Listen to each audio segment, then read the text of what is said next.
giggles and games. Butterfly. ஒரு butterfly உருவாக 4 stage இருக்கு. ஃபர்ஸ்ட் எக் இருக்கும். அதுக்கப்புறம் லாவா ஸ்டேஜ், புழு சொல்லுவோம் இல்லையா? அடுத்து பியூப்பா, அந்த கூட்டுக்குள்ள அந்த புழு போய் உட்கார்ந்துக்கும். அதுக்கப்புறமா அடல்ட் பட்டர்ஃப்ளை அந்த பியூப்பால இருந்து வெளியே வரும்.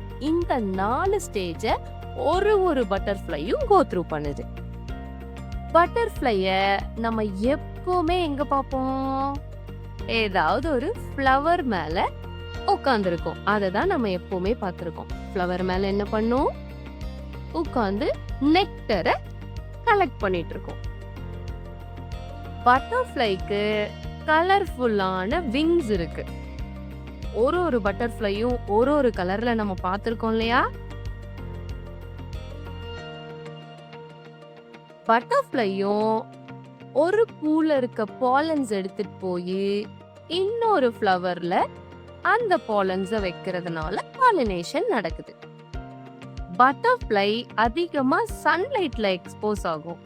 ஏன்னா கோல்டா இருக்கப்போ அதால ஒழுங்கா பறக்க முடியாது.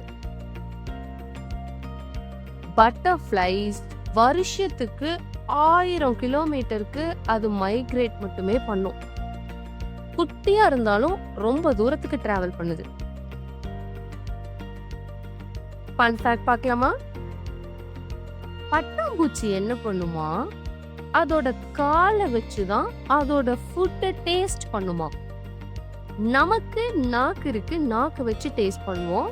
ஆனா அது அதோட ஃபீட்டை வச்சு டேஸ்ட் பண்ணும். பனியா இருக்குல்ல? கேள்வி கேட்கட்டா? எந்த பட்டர்ஃப்ளை அதிகமா இடம் மாறிக்கிட்டே இருக்கும் ரொம்ப தூரத்துக்கு? Answer monarch butterfly. Thank you for watching.